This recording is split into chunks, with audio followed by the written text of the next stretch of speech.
Hey guys, Katie here. Welcome back to my channel. And today we're doing a little 2020 wrap up. So we're doing my top 10 favorite books that I read in 2020. And that was really hard to figure out. Really hard. I really went into this video thinking I was going to be able to just pick 5.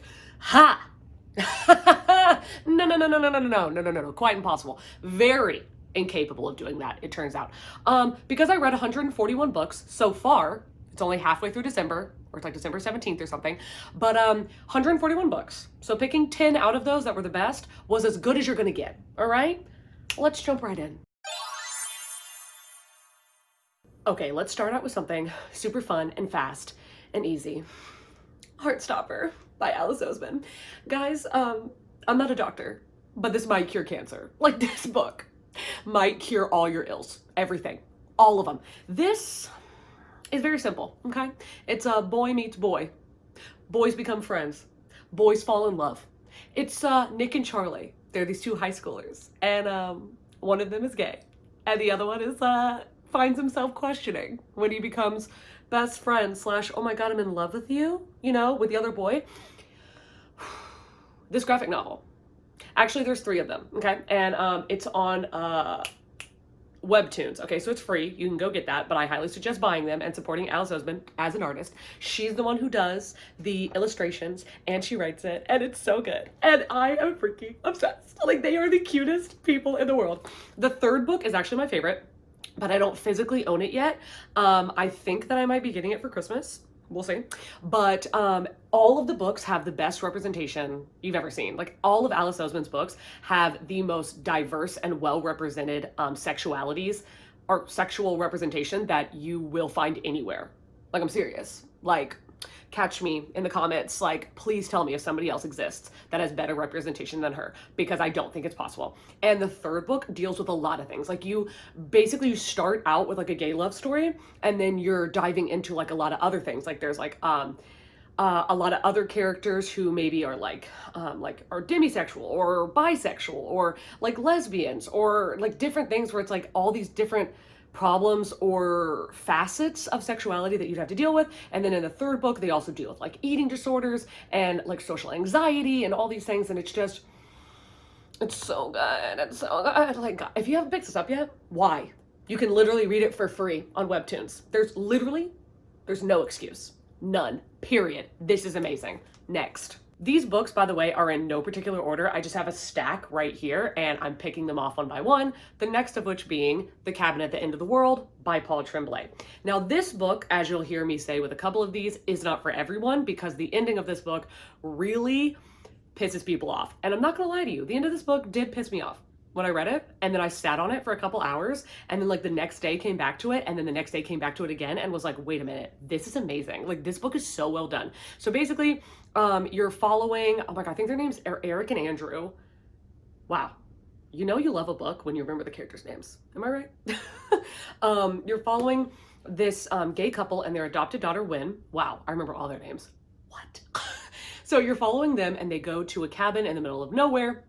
One of the guys is religious, and the other guy is not religious at all. And these strangers come out of the woods, and they're literally in the middle of nowhere, come out of the woods with like purge like weapons and say, you have to help us save the end of the world, or save the world from like an apocalyptic event.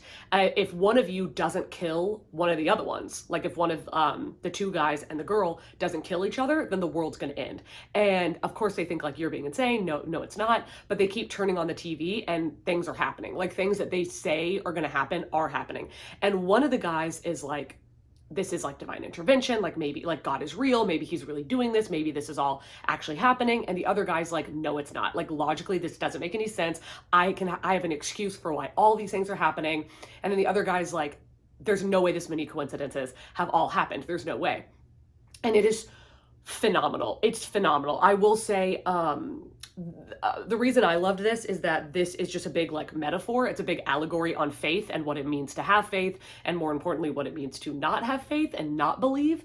It is an open ending. I'm going to go ahead and spoil you on that, because that is the thing that really upsets people. So if you can't handle that, if you don't like an open ending, don't read this because it's really gonna make you mad. But I think it is phenomenally written. It was very, very good. I tried to listen to the audio, but I found physically reading it a lot better. It is a very short book. I think it's like 300, no, it's not even 300 pages. It's 270 pages. Like, read this. It's chef's kiss. Speaking of not for everyone, none of you are surprised. Hello? Catch me with my bullshit again. Bunny by Mona Awad. Let's talk about this cover for a second. Are you kidding me? Hello? I actually like the hardback version of it because it's like black with like a neon pink bunny on it, and I'm obsessed. But this one is so floppy and fantastic. I'm obsessed. Oh, okay, real quick. This is another one that I tried listening to part of the audio. Don't do it. Don't. The audio is bad. It's bad. But the physical book, sis. This is a book that it doesn't even matter if it's good or bad. I can't stop thinking about it, and I will not shut the fuck up about this book. I tell everybody about it. I cannot stop talking about this concept. I'm like begging people to read it just so we can talk about it. It is the weirdest little shit you're ever gonna read. It is so weird. Somebody on Goodreads said that they described this book as Mean Girls if it was written by Stephen King on LSD, and that's exactly what it's like. Like, this is an acid trip. This whole book is an acid trip. You're following this girl, okay? And she's going to this like elite, this is kind of dark academia. She's going to this like elite, it's like a writing program at her college or post-grad, whatever. And it's her and a couple other girls, and the other girls are all in this clique, and they call each other Bunny, like they're the bunnies, kind of like how the Heathers are the Heathers. And she's not in the group, okay? And she tells herself that she like doesn't like them, she hates them, so they're so cliquey, but really, of course, like she wants to be invited into the group. And one day they do. They're like, why don't you come to our smut salon? Because yeah, that's what they call it. And she goes to their smut salon, and some really weird shit happens. Really weird. I don't want to tell you what's happening because I don't even think I could describe it because it's so weird and it doesn't even really make sense, but it's just, oh my God. Also, let's talk about an ending that pissed people off, this book. I think this has like a 3.2 on Goodreads because you either like love it or you hate it, but I loved it. So tell me what you think in the comments, please.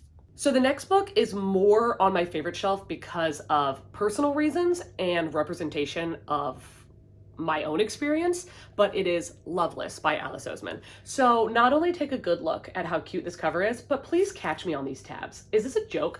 I tabbed the shit out of this book. This is about a character named Georgia, which is hilarious because I live in Georgia. What? She is like, has never had a crush, has never felt like sexual or romantic feelings for anyone, period, point blank ever, is like repulsed by physical attraction, like people touching her when she doesn't want them to, like people touching her in some sort of romantic way or a way in which they're going to want something from her. And she thinks, one day I'll just get over it. One day I'm going to like find love. I'm going to want to have sex. I'm going to want all these things. And she goes to college and she wants to have a college experience, but every single thing she does trying to put herself out there just pushes her farther back because every single thing she's doing thinking this is going to make me want it makes her realize that she never wanted it.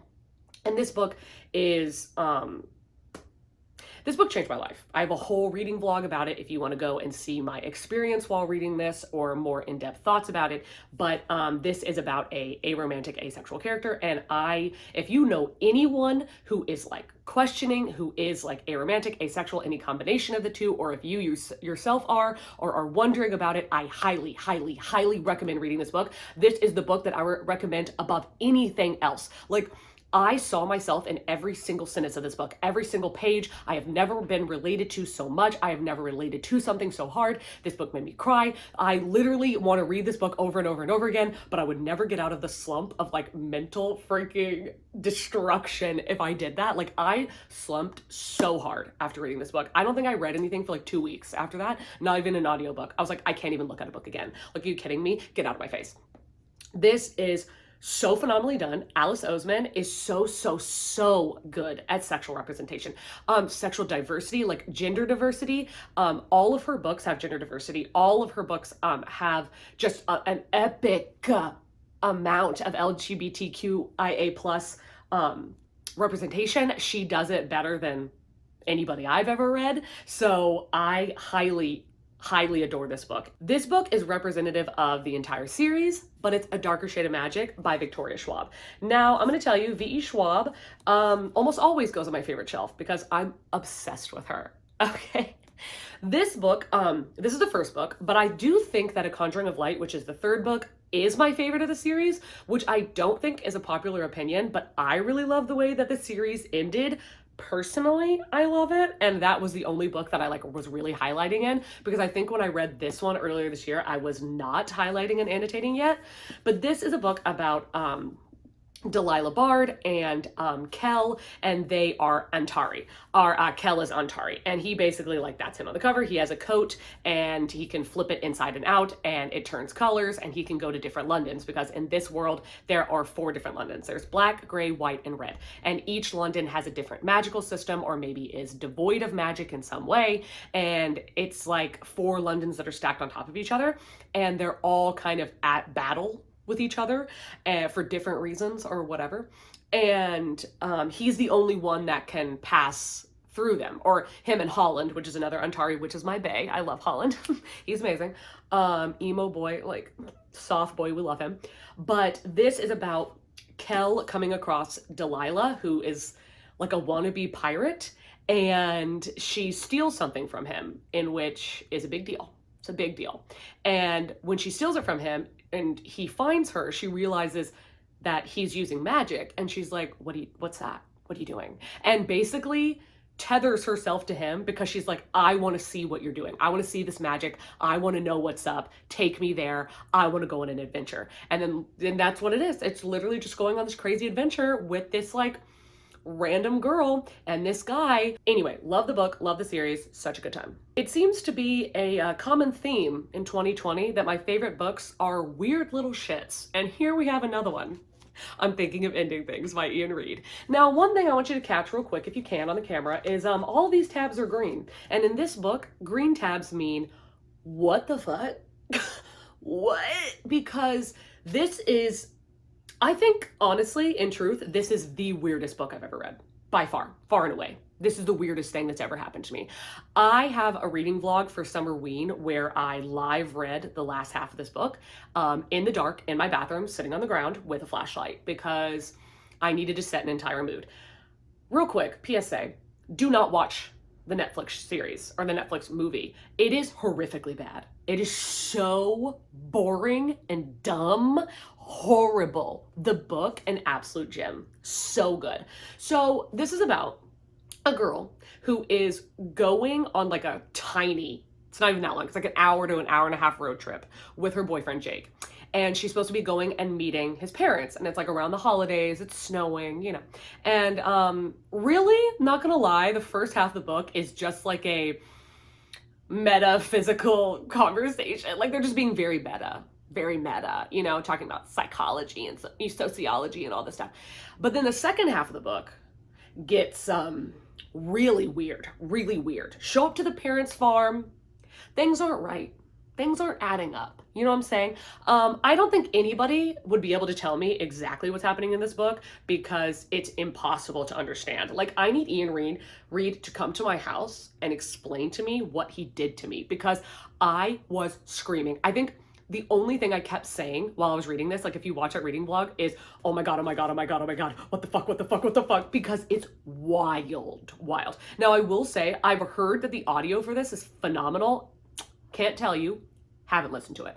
But this is a book that I think like you'll read and you'll immediately want to reread it, because the clues that you're getting as you're going is like, oh my God, wait. And I had to keep going back and reading things again, because it was so trippy. Like, this, I don't consider this a book. I consider this like a ride. Like, this was a journey, like a mental journey, in my opinion. And it's 5 out of 5 stars.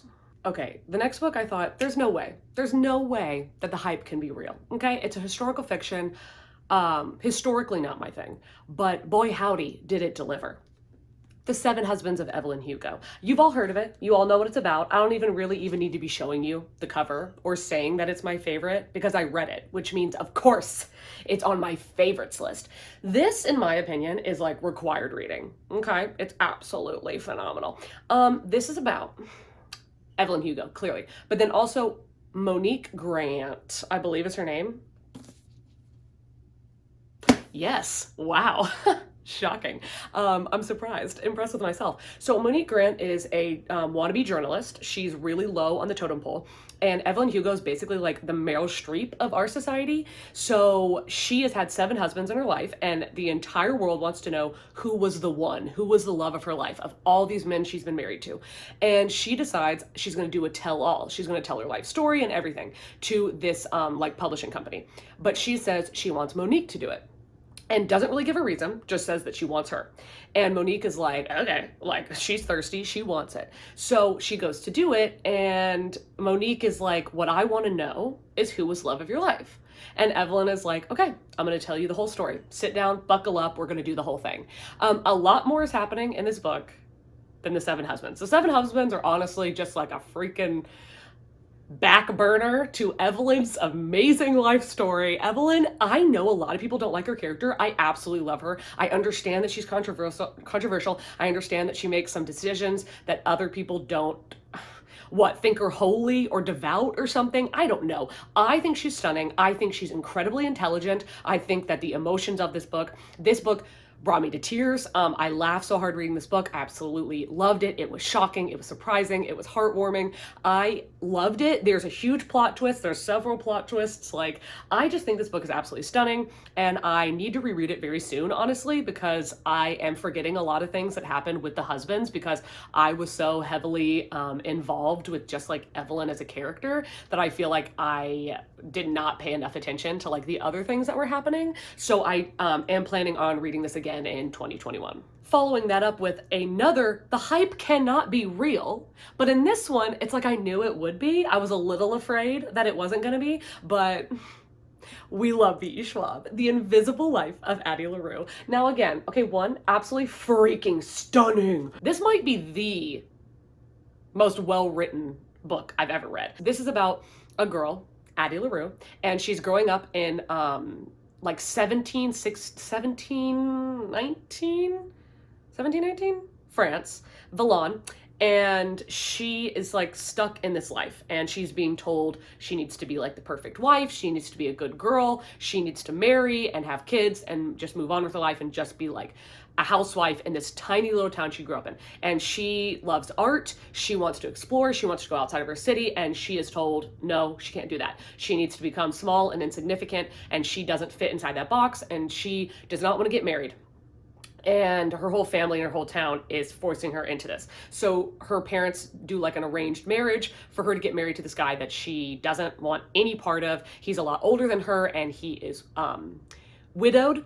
So the day that she's supposed to get married, she's going to the wedding, and she is like chaotic, like she's like nervous energy, and she runs away, and she has told her whole life never to pray to the gods who answer after dark. And she's been praying to the gods, normal gods, I guess, her whole life.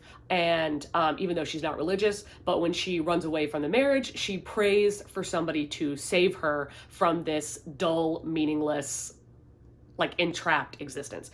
And she doesn't notice that the sun is setting, but really it's more like she prays to the gods, and the gods after dark are just the ones who answer. And the devil or a demon, whatever, a bad guy, I guess, a dude with magic shows up and is like, I'll rescue you, but plot twist, okay.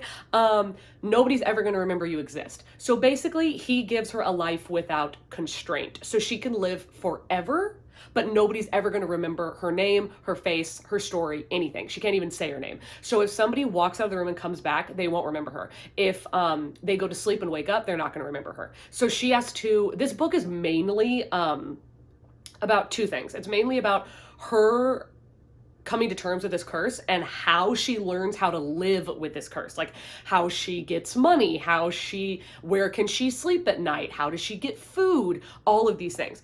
And with her finding beauty in a world that doesn't think that she exists. It is absolutely stunning. And then also the thing that I love the most about this book is her relationship with this devil or demon, Luke. I thought that they had such an amazing game of chess, like mentally, that was happening throughout this book. I found it absolutely stunning. And technically, there is another element to this story, which I think is what other people read it for. Sorry. But what other people read it for is Henry, who is another character that works, like he doesn't own, but he's like the general manager of a bookstore in New York City.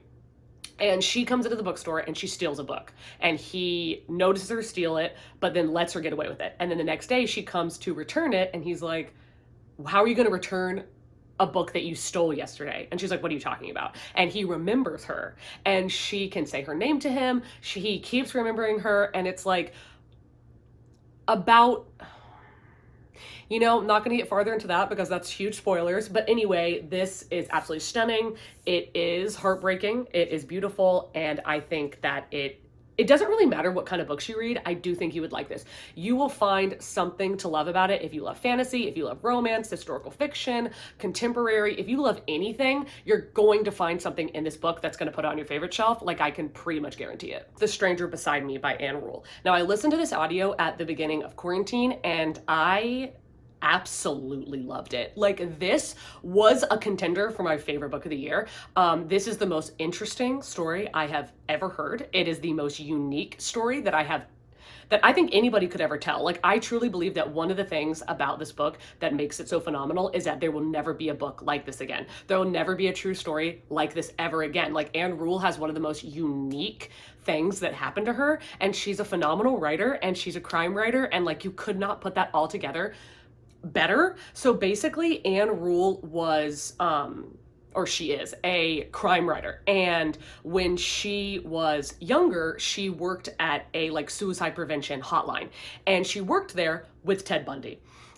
And they were like the only two people that worked together because they were like on like the graveyard shift or whatever. So they just spent like 5 nights a week, just hours and hours and hours, just shooting the shit, talking to each other. And he was a lot younger than her and they became friends. And they were friends throughout their lives, basically. And she, as a crime reporter, was reporting on the Bundy murders, but she didn't know that it was Ted Bundy. And then as all these things are coming to light, she's kind of being thrown information that's like, maybe it's Bundy. And she's like, no, it's not. I know him. And then all this stuff is coming out and she's like, no, it's not Bundy. That's my friend. And then as all this stuff is happening, she's like, is it? And you get to follow her in her head and like the letters that Bundy wrote her and all the experiences that she had meeting up with him, even after he murdered all these people and like while he was murdering people, and her going out and like having champagne with him and having like freaking espresso shots with him and all this stuff. And the whole time her looking at him thinking, is my friend a serial killer? And it is just, oh my God, I can't tell you.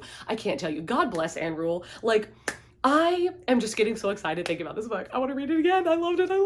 And also, I buddy read it with Grace and she freaking loved it. And she is not somebody that likes true crime and she doesn't like things about murder and whatnot. But she read this and was like, I'm so glad I read it because I will never hear a story like that again. That was phenomenal. And I agree 1000%. Like, I think that if you like true crime, this is the best true crime book out there. Okay? Period. Point blank. No discussion. Best of the best. The last book. I know you all already know, and you're all sick. You're sick of hearing me talk about it. The Diviners by Libba Bray. This encapsulates the first and third book because Before the Devil Breaks You might honestly be my favorite in the series. I'm not totally sure. I read this twice this year, and then I read Before the Devil Breaks You once, so I don't know which one is my favorite.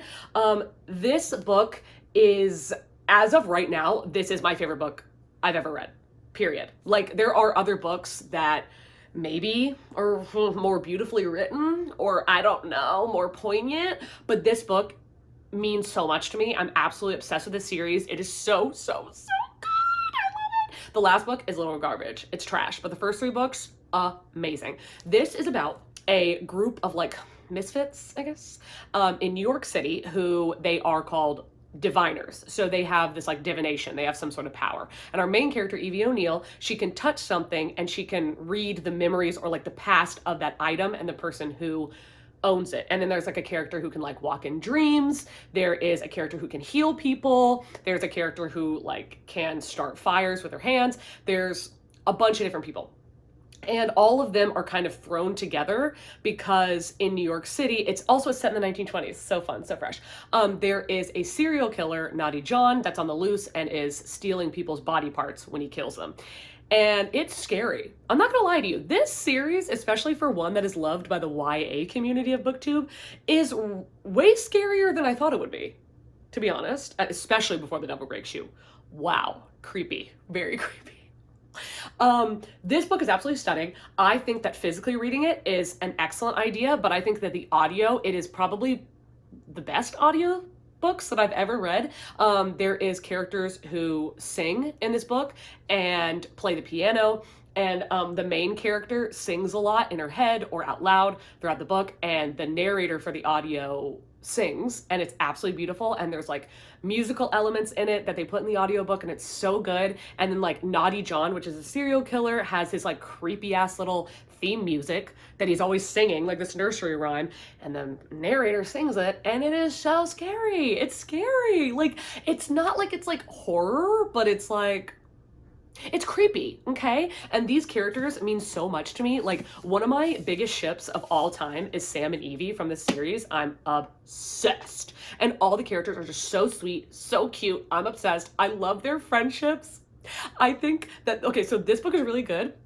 But then as the series continues and as it progresses, Libba Bray really brought up so many issues. Like, there's so much diversity in this book, like so much diversity. Like, this one, not so much. But then as the series continues, there's just so much being brought up. Like, I'm not even going to get into it, but there's just a lot of cultural diversity. There is also sexual diversity. There is an asexual character, there's a bisexual character, a gay character, there is like Black characters, Asian characters. Like, there's a lot talking about like the hardships, not only of the Black community but the Chinese community being accepted into like New York City and like Chinatown and all this stuff. And it is just absolutely so good. Like, guys, I can't even tell you. I need you to read it. If you love me, you'll read this book. Okay, and then we'll fangirl about it because I'm obsessed. So that's going to be it for the top 10 of 2020. I want to know if you guys were shocked by any of the ones on this list, or if you were shocked that there was something that I didn't mention based on the books that I read this year. I hope you really enjoyed the video. I hope you're having such a happy holidays. If you want to follow me on Instagram or Goodreads, they're going to be linked in the bio down below, and I will see you very soon with another video. Bye.